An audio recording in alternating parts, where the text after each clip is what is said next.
Bienvenue à tous, merci de nous rejoindre. Cela fait un moment que je n'ai pas partagé de mise à jour sur les avancées concernant les monnaies numériques des banques centrales, ou MNBC. Il y a une nouvelle évolution et cela montre clairement que même si on n'en entend pas beaucoup parler, voire pas du tout, il se passe beaucoup de choses en coulisses et des progrès significatifs ont été réalisés depuis le début de cette année. L'Union européenne se dirige vers l'euro numérique. Vous vous souvenez peut-être que j'avais partagé la vidéo de Christine Lagarde au début du printemps. La présidente de la Banque centrale européenne avait alors fait cette annonce, désormais célèbre, affirmant que l'euro numérique serait lancé d'ici la fin de cette année.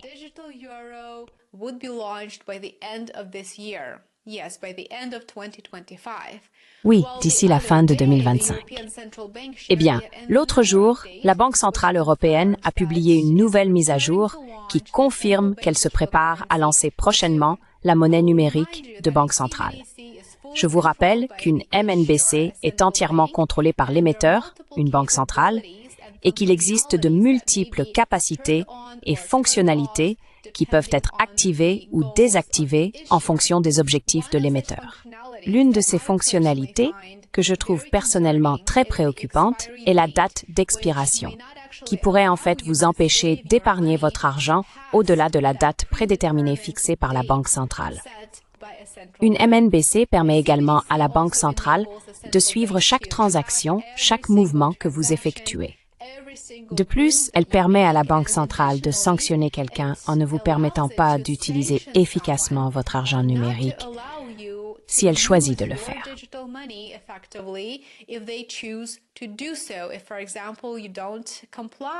Si, par exemple, vous ne respectez pas certaines règles, il y a de très nombreuses vidéos sur ma chaîne à ce sujet, avec plus de détails si vous découvrez ce thème. Le 5 mai, la Banque centrale européenne a annoncé son intention de s'associer au secteur privé pour explorer l'euro numérique. Ce partenariat va reposer sur une nouvelle initiative, puisqu'il lance en fait une toute nouvelle plateforme pour cela, qui s'appellera la Digital Euro Innovation Platform. Cette plateforme d'innovation n'est pas simplement un banc d'essai numérique ou un bac à sable. Il s'agit d'un écosystème collaboratif à grande échelle, conçu pour rassembler environ 70 acteurs du marché, allant des entreprises de fintech aux startups, en passant par les banques, les commerçants et les prestataires de services de paiement.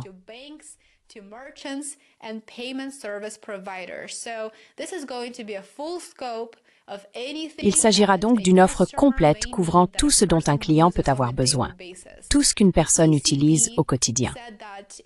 Selon la BCE, l'intérêt pour le programme a été considérable.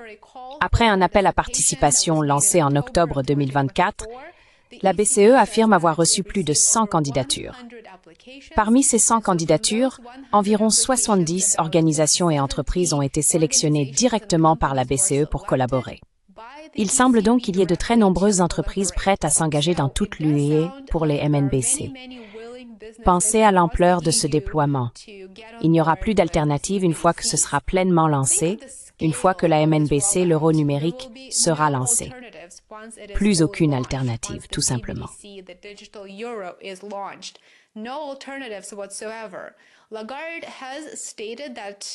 Lagarde a déclaré que l'argent liquide pourrait être utilisé, pourrait être disponible. Mais soyons honnêtes, la majorité d'entre nous utilisent déjà des cartes de toute façon, et nous ne portons pas vraiment d'espèces sur nous. Je sais que certaines personnes le font, mais la plupart d'entre nous, non. Et il est donc peu probable que l'argent liquide redevienne demandé. Surtout étant donné que beaucoup de gens ne savent pas vraiment en quoi une MNBC est différente.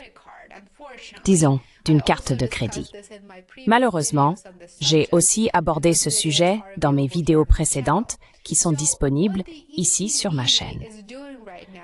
Donc, ce que fait la BCE en ce moment via cette nouvelle plateforme d'innovation, c'est effectivement tester l'euro numérique, une fonctionnalité de paiement en MNBC. Ils développent de nouveaux cas d'usage et regardez, ils disent vraiment les choses telles qu'elles sont.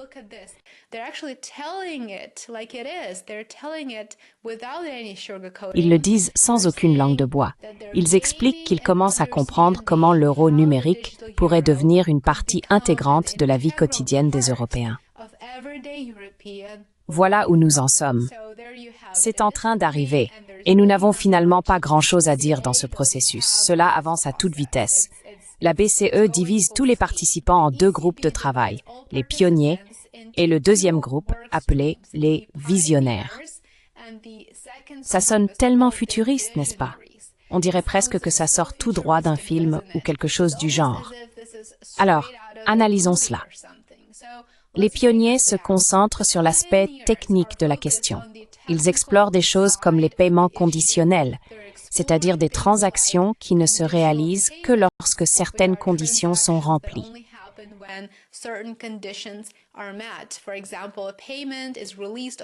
Par exemple, un paiement est automatiquement déclenché lorsque votre commande en ligne est livrée ou le loyer n'est payé que lorsque les clés vous sont remises. D'accord? Ainsi, en utilisant un cadre simulé d'euro numérique, ces participants sont en train d'intégrer, à l'heure actuelle, des outils numériques fournis par la BCE, comme des API et des interfaces utilisateurs de test, dans leur propre plateforme. Ils le font en ce moment même. Cela se passe actuellement. C'est une phase de test. Et quel est leur objectif, me demanderez-vous? Eh bien, leur objectif est de découvrir comment les paiements en euros numériques peuvent être intégrés de manière fluide dans les transactions quotidiennes que vous effectuez à travers l'Europe. C'est ce qu'ils font. En même temps, le deuxième groupe, j'ai mentionné qu'il y avait deux groupes, les pionniers, et le deuxième groupe, ce sont les visionnaires. Les soi-disant visionnaires adoptent une perspective encore plus large.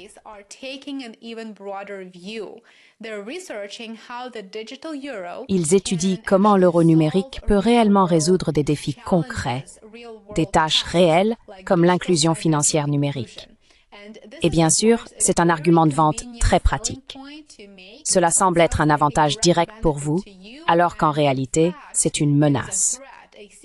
Une MNBC représente une menace pour nos libertés civiles et nos libertés individuelles, puisque l'émetteur, et donc le gouvernement, aura accès à chacune de vos transactions monétaires. Ils y auront accès, ils auront la capacité de les suivre. Et que se passera-t-il si vous soutenez une cause qui va à l'encontre du récit officiel, qui va à l'encontre de leur politique? Pensez aux étudiants qui sont arrêtés en ce moment pour avoir manifesté. Bientôt, ils sauront exactement à quoi chacun de ces étudiants dépense son argent.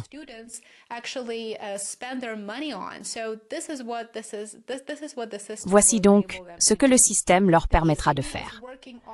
La BCE travaille d'ailleurs sur un portefeuille numérique en euros, une MNBC, que selon les informations, tout le monde pourrait ouvrir. Ils souhaitent donc vraiment que ce service soit accessible à tous. Il n'est pas vraiment nécessaire d'avoir un compte bancaire pour disposer d'un portefeuille numérique. Le groupe des visionnaires partagera les résultats de ces activités, de ces tests, lors d'une série d'ateliers avec la BCE, et il semblerait que ces ateliers auront lieu ce mois-ci, en mai 2025. Un membre du directoire de la BCE a commenté « L'ampleur et la créativité des propositions mettent en avant le potentiel de l'euro numérique comme catalyseur d'innovation financière et moyen d'améliorer l'expérience de paiement en Europe. » Alors, que se passe-t-il maintenant?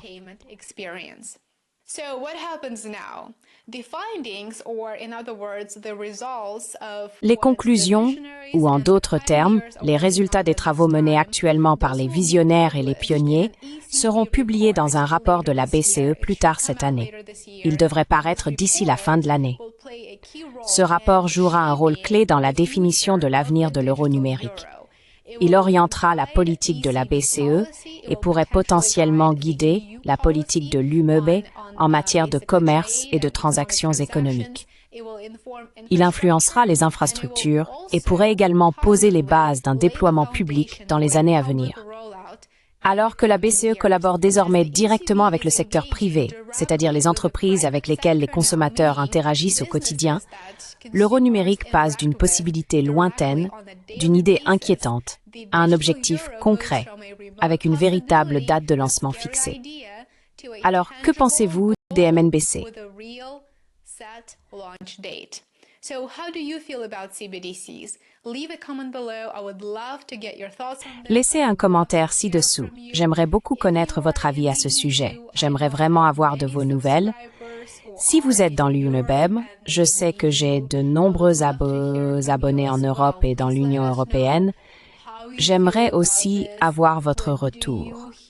Dites-nous ce que vous en pensez. Qu'entendez-vous dans votre pays à ce sujet, si tant est que vous en entendiez parler? Nous serions ravis de vous lire, alors laissez un commentaire ci-dessous. Merci beaucoup d'avoir regardé. N'oubliez pas de montrer votre soutien.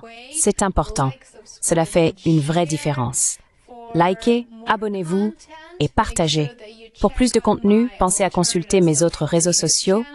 Abonnez-vous sur worldaffairsancontact.com. C'est mon Substack. J'aimerais beaucoup vous y retrouver tous. Et je vous retrouve ici demain. Profitez bien du reste de votre journée. Prenez soin de vous. Enjoy the rest of your day. Take care.